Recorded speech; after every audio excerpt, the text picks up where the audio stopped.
What's up, One Piece players? How's it going?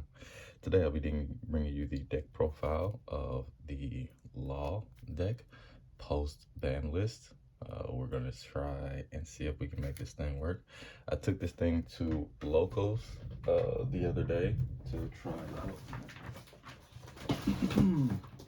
And I actually managed to come in first place undefeated with my Law deck. So Law is not dead, still works. And we're gonna go ahead and get into the deck profile. So first off, for running Law, you want to start off with 4 Bonnie. These never need to leave the deck in Law. You never need to take these out. You never need to change these when I was playing Law. You're always going to run 4 Bonnie. It is the heart and soul of your deck. It is what you need. Following that, you're going to be running 4 Trafalgar Law.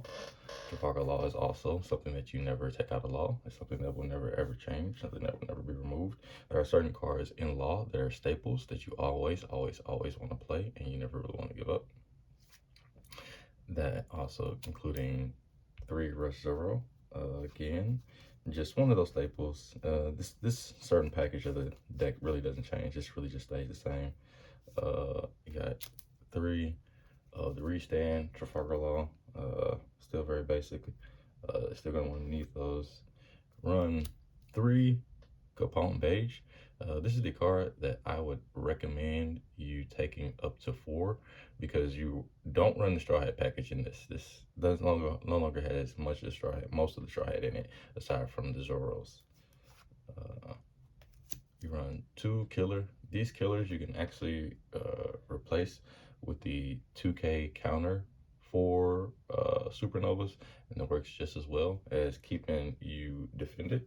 And then 2 Luffy as part of the last package of the Supernova, and that is all of the Supernova that you run in the deck.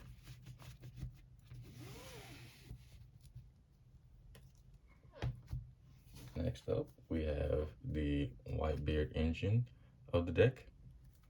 And this is a Whitebeard version of it. It is not the same as the other deck. It actually works the same, but differently at the same time. I don't know how to describe it. You just have to play to find out. But you're in 4 Ezo, which is obviously your Nami substitute.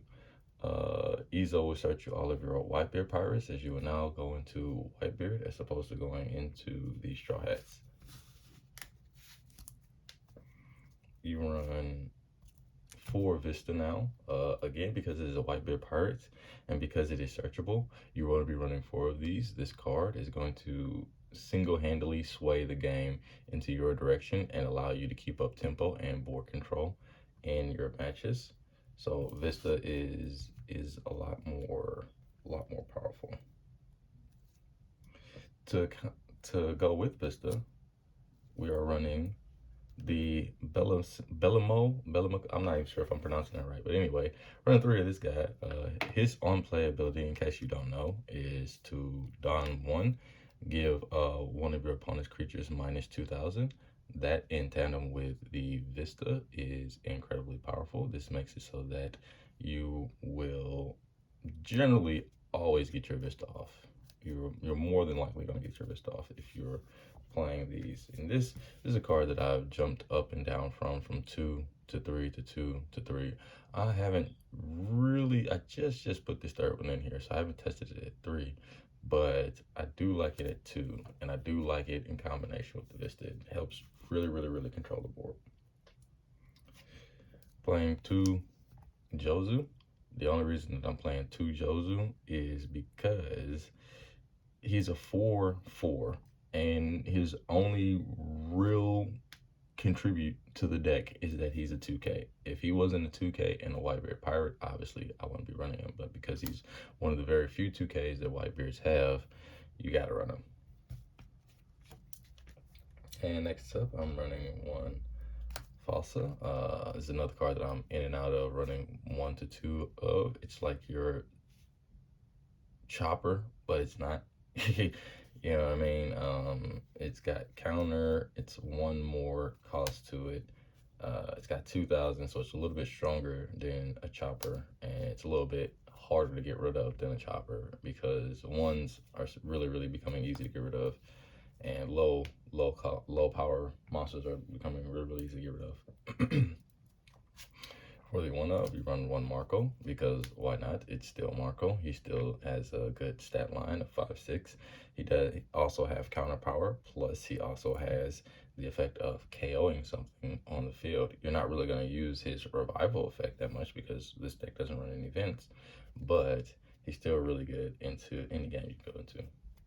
And then of course we run the 1 4-cost blocker Marco, again searchable, and also once he hits the board in law, he's actually really versatile, really good, because he's going to be one of those cards. It's going to be harder for your opponent to remove. Once he's here to stay, and he's going to be there for a majority of the rest of your game that you're playing.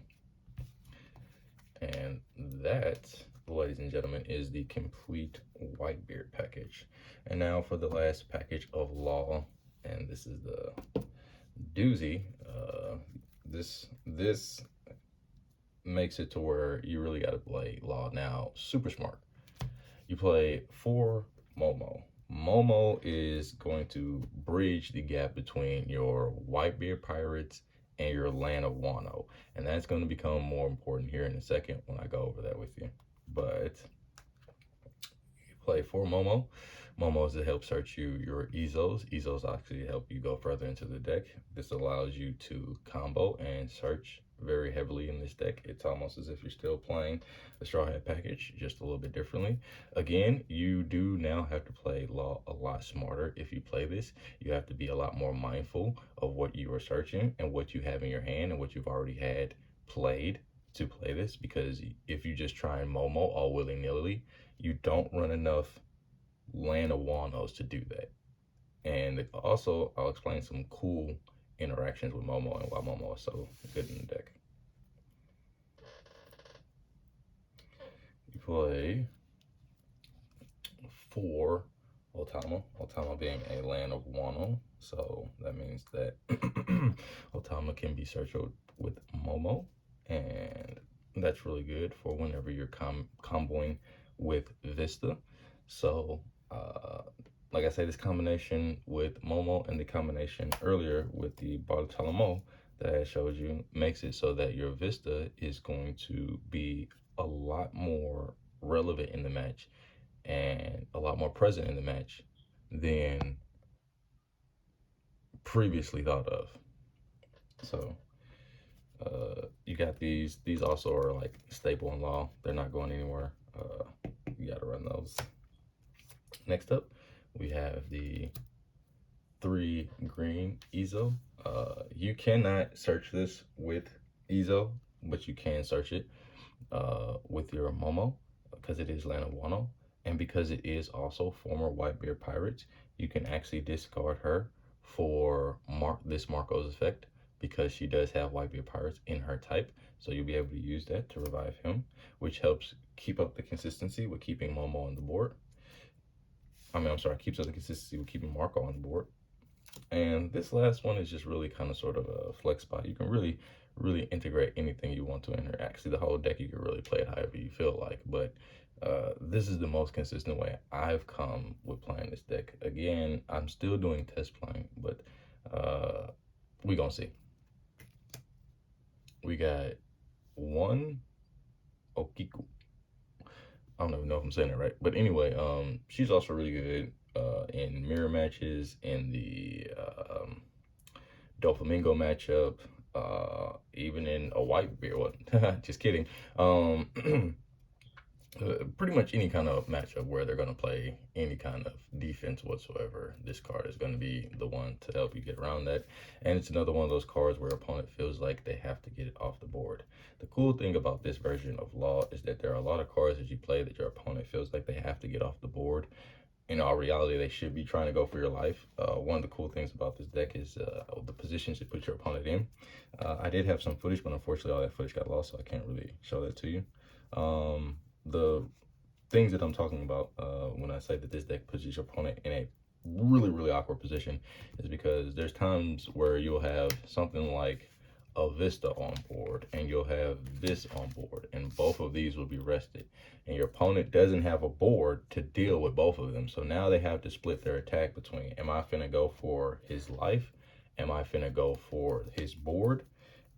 This board state becomes problematic when you add blockers to it. So if you got any kind of set of blockers and you've been keeping their board at bay, then when you've got something like this on board, your opponent is really heavily trying to figure out, like, okay, how is it that I get rid of his board state? Because this is law, and I don't want him to board build, and I don't want him to have advantage, but I do want to go for his life. But because your board is so oppressive, because your board provides such a problem for your opponent, it's not often that they're able to just freely go for your life just because, especially since most people now fear Vista, because as before, it was just like, oh, you know, he might be running 1 to 2 Vista, and he might Vista me, blase, blase.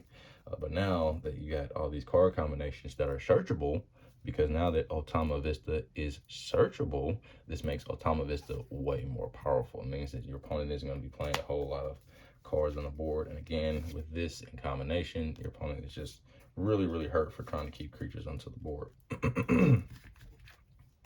As far as Momo goes, Momo is a pseudo blocker in this deck. Now, as you can see, you don't have many targets for your land of Wano. You've only got these, and then you've got your 4 Ezo, and that's all the targets that you have for your land of Wano, which is again why I say that you don't really want to be Momoing frivolously. Kind of want to Momo intelligently. You want to look at what you've been going through before you Momo. Again, Momo is a pseudo blocker. It does not matter if you whiff or if you hit with Momo, your opponent doesn't want your Momo to stay. And again, that's one of those board states I was talking to you about earlier that completely presents a problem for your opponent. Because again, if you have blockers along top of having Momo, so you have a board state of a blocker, a Momo, and again, I say these two because it's just such a really taxing board state. I've had board states where all of my creatures have been rested. My Momo's rested, this is rested, this is rested, and I've got no blockers up. 2 in life, 6 in hand. My opponent's sitting there like, he's got 6 in hand, he's got 2 in life, he's got these creatures on board. I've only got 1 attacker because I've made sure to reduce their board. And so now they're stuck in a position to where now they got to figure out what it is they want to get rid of. Which one of these is the most problematic? Do I want to get rid of the Vista so he can't shambles it? Do I want to get rid of this so that it can't keep reducing my monsters? Do I want to get rid of this so that he doesn't get a potential +1? Or do I want to just swing for life so I can try and get him down? When your opponent is in a position like that, it makes the game very tough for them. It makes it very hard for them to counter you, very hard to come up with an effective strategy to combat what you're doing. This is why I say that Law is probably going to be next to get the hammer, because over in Japan, he's still doing pretty good. And over here, in my opinion, with this list, he should still do pretty good. I think that only really smart Law players should continue to play Law, because you really just have to play intelligently now. That this deck was already a deck that had a skill gap in it for those who were relatively good with the deck and for those who were just playing it because they thought it was cool. Now that gap is going to be very apparent going into the future. I think the Law is still very good. I think that it still plays very well. I think that in the near future, we're still going to see Law decks performing well. We're still going to see them on the map. We're still going to see them doing pretty good. I think it's very unfortunate that the American ban list exists and everywhere else can still play, Law properly, especially since we're the market that pays the most for any TCGs, since we get the most markup on cards. But I'm not really sure what you would think of with this one. Not gonna fake it. Like, going on into a little ban list rant here. They didn't need to get Nami to Yeet, all right? They just go ahead and say, yeah, you can go ahead, kick rocks, nom-noms. We good on you, which was unfortunate. As we all know, as we all done heard the videos, we all done watched them, that's red death. Red is as a color, you know what I mean? It's just, this is how we feel. But that is the deck profile. That is the video. I thank everybody for coming through. Again, like I said, I had some footage that I was going to upload, but I will be uploading gameplay of my law deck profile whenever I do get footage to present to you guys, so that you will be able to see that. I did, like I said, go to my locals last night, and I did wind up getting first place with law at locals with this list. So rejoice, law players, for law is not dead. I think that this build works pretty good. I think just like regular law, it can have its moments of inconsistency, but again, I think that's really player based in your intelligence and you just knowing how to play the cards you have when you have them.